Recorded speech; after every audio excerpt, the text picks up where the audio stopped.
Everyone has something to protect. For Phil Thomas, it's wealth that gets bigger by the generation. And Prudential has life insurance for wherever you are in life, so you can protect your life's work. Who's your rock? All right, this next segment, really excited about getting to talk to Gonzalo Garcia. He wrote an article in the January-February edition of Aspire that I hope you read. Gonzalo is a friend of mine. He's also the managing partner of AgencyONE. We've known that for a long time, but in transition now to be the Chief Advanced Marketing Officer at SPG Life and Annuity. Hope I got that right. Advanced Markets. Advanced Markets. Yeah. Thank you. Marketing and market. Yeah. Awesome. Congratulations, by the way, on that change, and really exciting. Welcome to you, Gonzalo. Let's get started. I was fascinated by your article, and I thought we'd just start with you talking about, at a high level, how the emotional brain fits in and how you got to this point, all the thoughts around everything you wrote about for this good article. Yeah, well, thank you, Chuck. It's great to be here, and thrilled to have the opportunity to chat with you about this morning.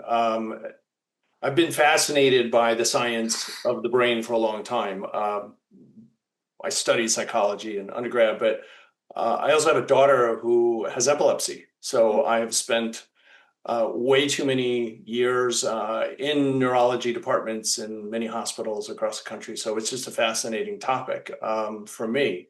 What I start out with in this article is really about kind of the basics of the brain, right? The amygdala, and people have heard terms like the amygdala hijack or something, and I'll just kind of quickly explain what that is. Most people under stress or in an environment where they feel threatened never get to the part of the brain where the logical and emotional side of planning and thinking forward begins to happen. So I think it's really important to kind of understand that first process, because at the end of the day, if we can't understand that process, and people, are sitting there in front of you and they've got their arms locked, or they're sitting back in their chair, or you can see that they're uncomfortable, you've got to break that down, because you're never going to get them to begin to think more logically around the planning side of things. Yeah, and it's so important, and to overlook it, you could blow the whole thing. In your article, you talked about 97% of wealth transfer type planning fails, and it, I think, must be a lot due to not really being tuned into what is really going on in the client's brain, and that kind of fight or flight, the things that they're worried about, the real emotional side. Can you share some, not necessarily specific examples of, but where you see that playing in an actual client and advisor relationship?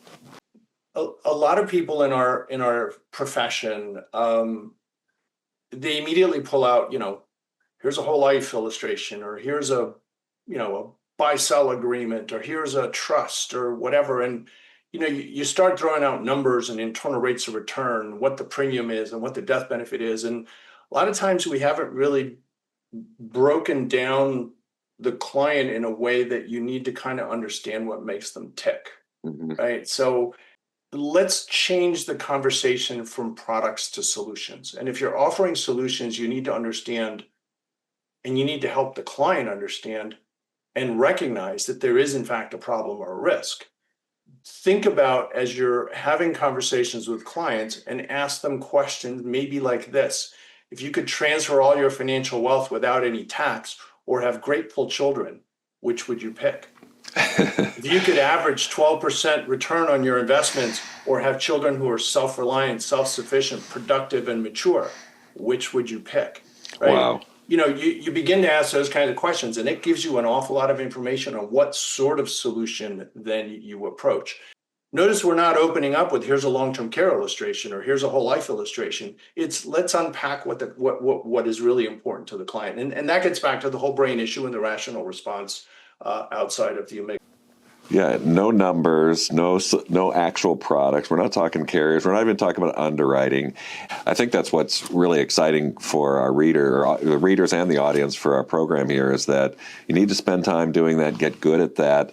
In the article, you talk about some undermining factors that I did understand when I read them several times, but I really wanted to go a little deeper and kind of give us some additional context. And these are really important when the word undermining is so, it just really tells you, okay, this could go badly if, and one of them was status quo bias. Well, the status quo bias, it's kind of like, inertia, right? So kind of keeping things the way they are.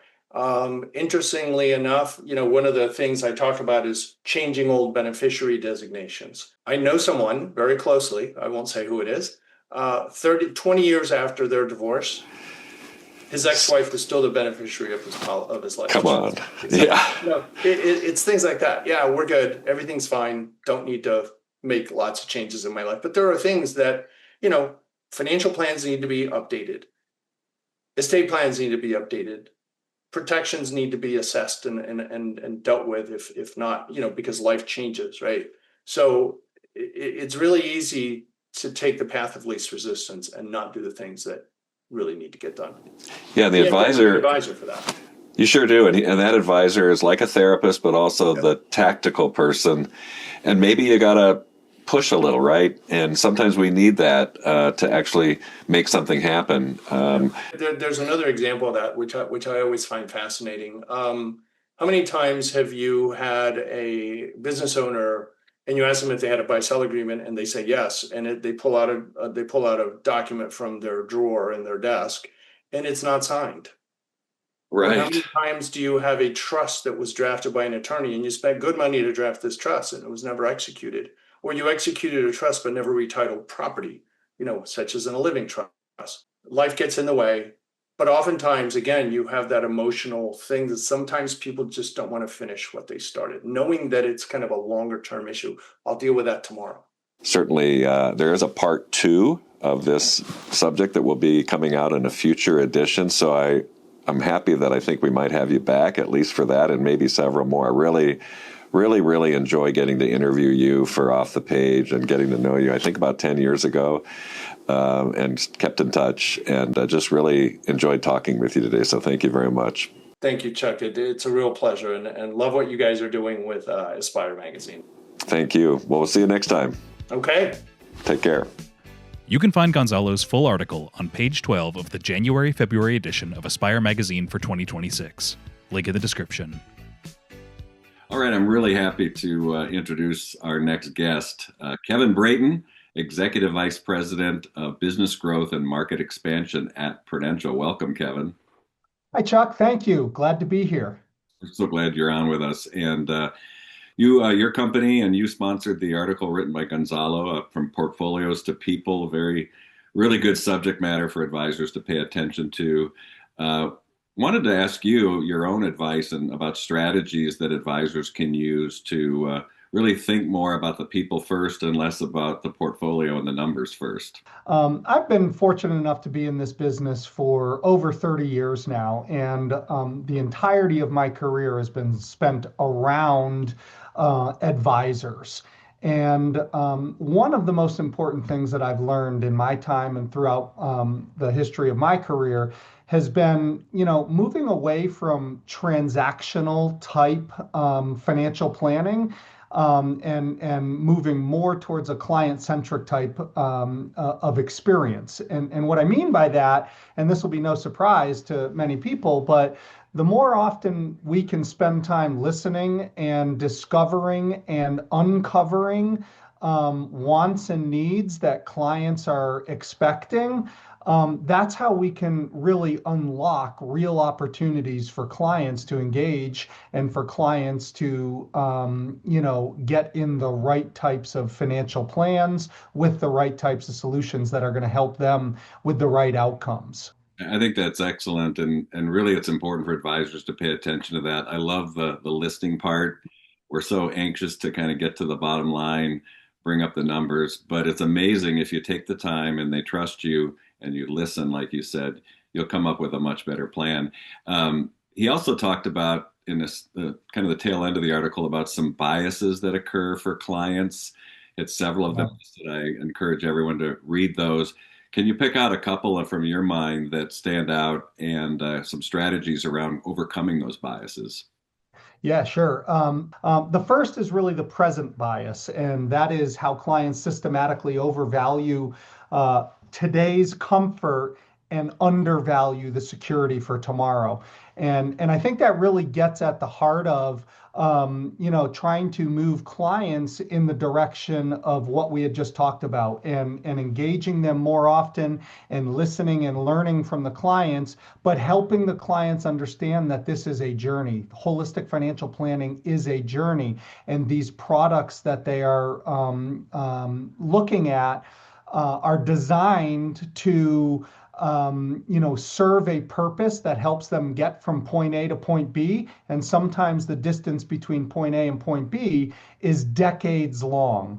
I really like the part about checking in, and we talked about listening in your first answer, but also about the importance of that annual review. And maybe it's even more often than annual when lives are changing and big things are happening. So yeah, sure. Yeah, I've never once in my career heard of a client complaining that an advisor was checking in too often. right, right.